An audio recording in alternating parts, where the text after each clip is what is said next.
On Chol HaMoed Sukkot this year, Tafshin Ayin Tet, September 25th, 2018 Leminyanam, President Donald Trump outlined his essential vision for the welfare of mankind. Does the rabbi have any comments? In the speech to which you refer, President Trump did something which, in my view, should be, and I believe will be in the future, considered to be historic in significance. For the first time, at least in my memory, a major world leader stood up, squared his shoulders, looked the nations of the world in the eye, and stated the simple and fundamental truth that mankind was designed by Hashem, the Creator, by God, to be divided into individual nation states, and it was not designed, and it will not flourish if it is somehow formed into some kind of conglomerate of nations, into huge blocks of nations, or even into some kind of one world government system, whereby the individual histories, values, strengths, weaknesses, legacies of the various nations on earth are somehow denied or overlooked as part of a general intention and purpose of removing them from human affairs and replacing them with some vague, very often vulgar, base, and certainly something very poor and shabby in terms of a general kind of human culture and civilization. The very self-satisfied and self-appointed intellectual elites and know-alls who populate many university faculties and the mainstream media like to pontificate and preach to the rest of humanity that in order to achieve peace and prosperity and justice and human rights and all manner of wonderful ideas and promises for mankind, it is necessary to override the nation state, the concept of a sovereign nation which has its own language, history, traditions, societal norms, which are of course an expression of thousands of years of cultural and intellectual development, each nation having its own particular talents and inclinations and abilities, that such nation states should be overridden and essentially ignored in favor of overriding, overarching superstates and internationalist structures such as the UN, the European Union, the International Court of Justice, so-called, etc. It is precisely because some people in the world have begun to wake up to the fact that this is not to the benefit of mankind, but rather to its detriment, that it was only a couple of years ago that the people of Britain, the majority of people in the UK, voted for Brexit. They decided to leave the amorphous, internationalist and dictatorial body known as the European Union, according to which a select few unelected, unimpeachable and unaccountable bureaucrats in Brussels and elsewhere can dictate and design, as it were, a new future in their own image, of course, for everybody else, whether or not that happens to serve the purposes, the aims, the needs of the various peoples, nations and individuals under their control, in the name of some very vague and amorphous general culture and civilization. And this of course is entirely untrue. When you do away with the individual nations and their traditions and their various disparate cultures and traditions and legacies, you inevitably must therefore limit yourself to working with the lowest common denominator amongst civilized human beings. And that common denominator is in fact very low. In fact, it is very often vulgar and base and entirely not conducive to producing any kind of cultural, intellectual and spiritual achievement and edification. What they often will not tell you is that it is also designed to serve the purposes of the very few super wealthy individuals and corporations in the world who precisely want that kind of person and those kinds of citizens and those kinds of nations in order to further their commercial interests. The West has for too long produced students who go through the finest universities but who know in fact next to nothing about who they are, what their traditions are, where they come from. But why? Because that is exactly what those corporations and conglomerates wish. They want individuals who can be transported from one country to another, who can live equally well in this or that country because they have no cultural root or basis. They do not feel constrained or uplifted depending on where they live, because they do not identify with anything very much beyond themselves. And that's great for business. That's good for commercial interests. But that is not good for humankind. President Trump, as the people of the UK indicated when they voted to leave the European Union, as Enoch Powell, by the way, the British politician who so vehemently opposed the UK joining the European Union in the 1970s, and the same Enoch Powell prophesied that the day would come when the UK would realize its mistake and would withdraw from the European Union, something which he did not live to see the fruition of that prophecy, but the fulfillment of that prophecy. But in fact, that is exactly what happened in our own time. It is exactly this realization that a nation must be sovereign, must be allowed to decide what is in its own interests.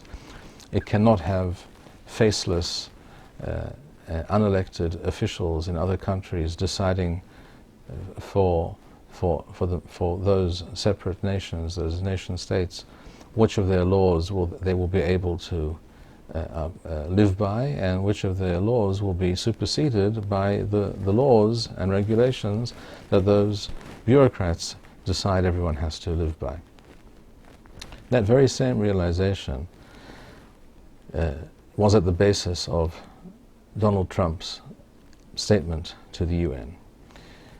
For the first time in my memory, we saw a world leader state to all the representatives of the world that he does not believe, he does not accept the essential truth and desirability of globalization, of international bodies that distort the natural, healthy development of individual nations, but rather he believes not in globalization but in patriotism. He mentioned this word very specifically. He spoke about the need for individual nations to be sovereign, to be true to themselves, to their history, their traditions, to develop, each to be allowed to develop according to its talents, its inclinations, and to decide on its own destiny and future and path.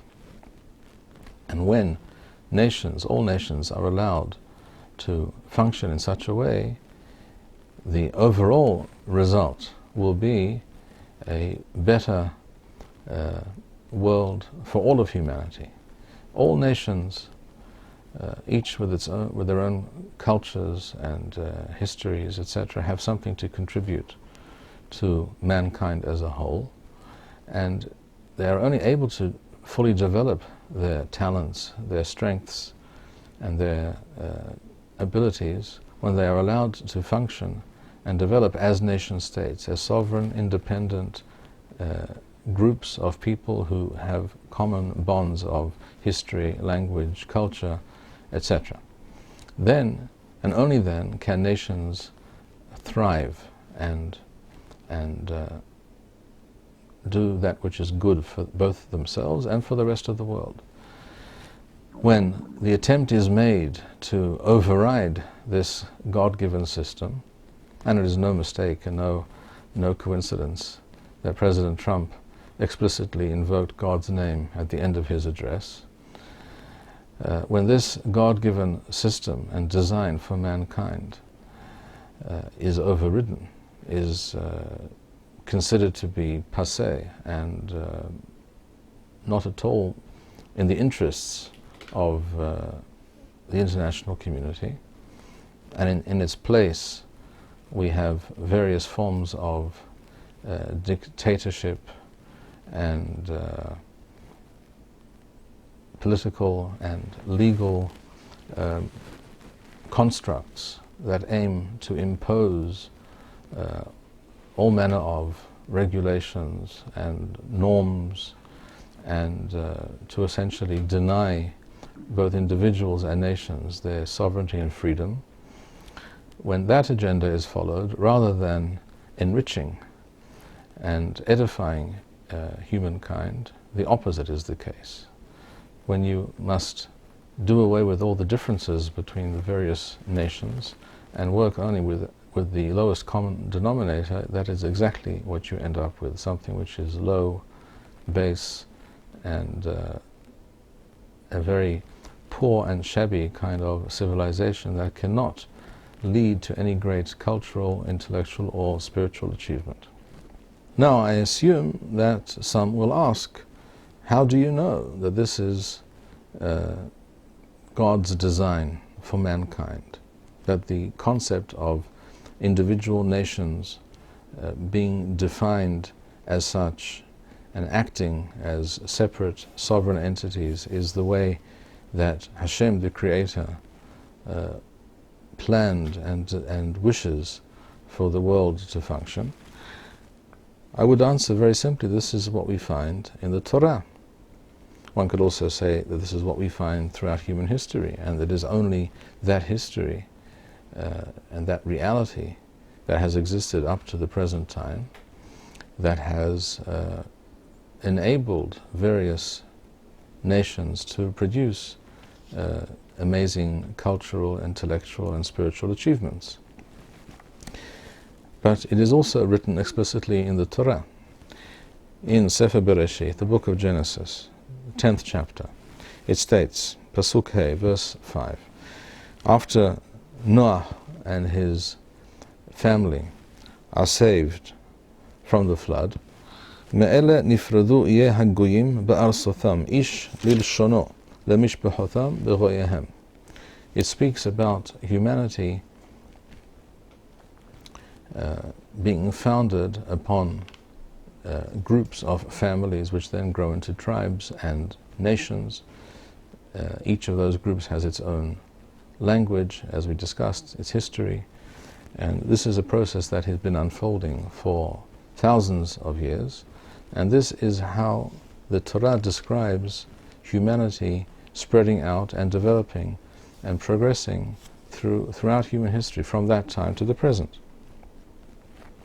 This term appears a number of times in this section of the Torah, in Parashat Noach.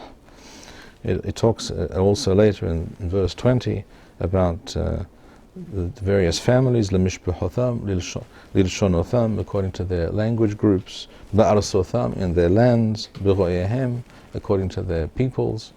This is how humanity is designed and has always worked. This is not a new idea, it is quite the opposite. It is the newfangled, untried, and very pernicious notion of internationalized globalization, enforced norms which deny the validity and the need for individual nations to thrive, to live according to their inclinations and their abilities, etc. It is precisely that is new and undesirable.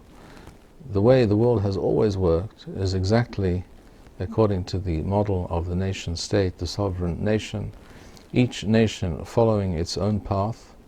Of course, hopefully all nations are desirous of general world peace and prosperity and the betterment of all mankind.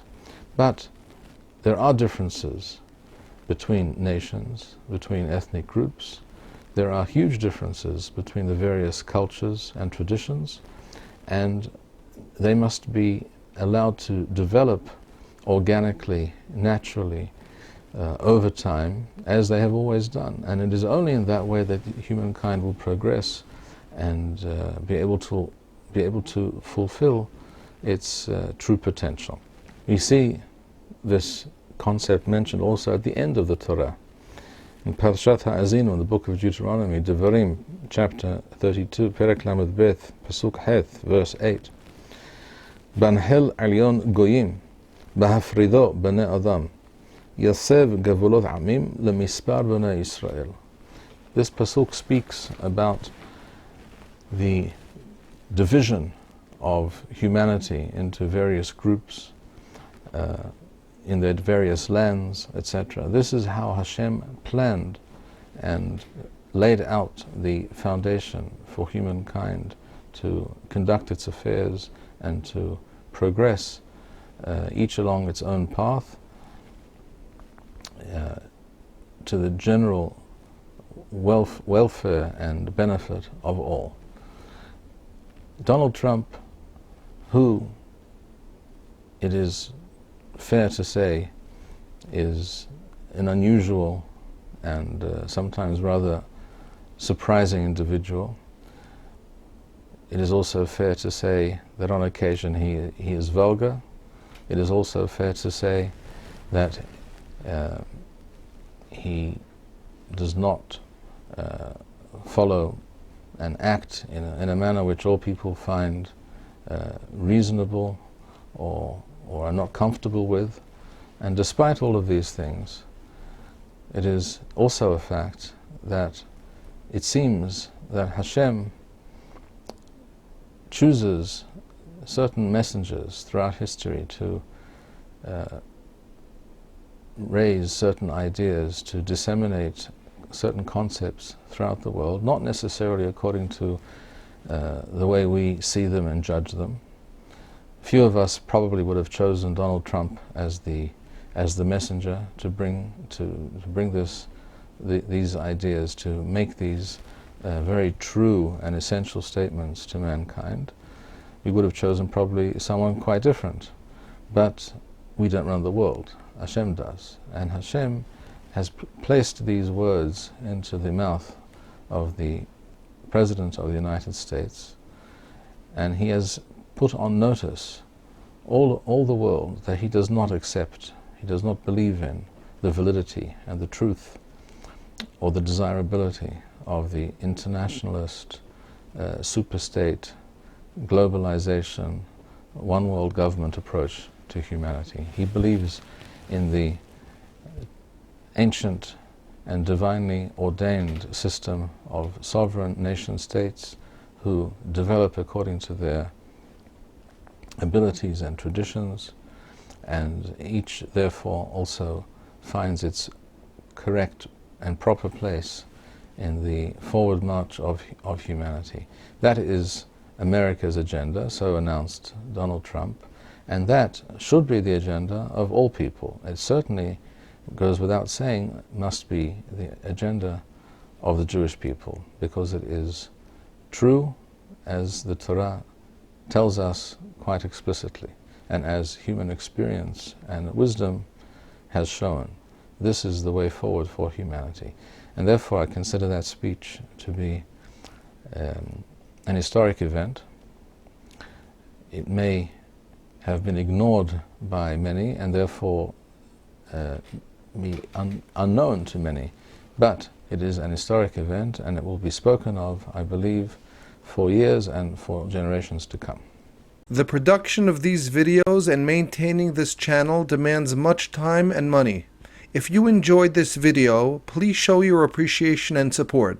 To make a donation, please go to www.machonshilo.org and press the PayPal button, which appears on the upper right-hand side of the home page. To sponsor a video or purchase Birkon Nusach Eretz Yisrael, please write us at office@machonshilo.org.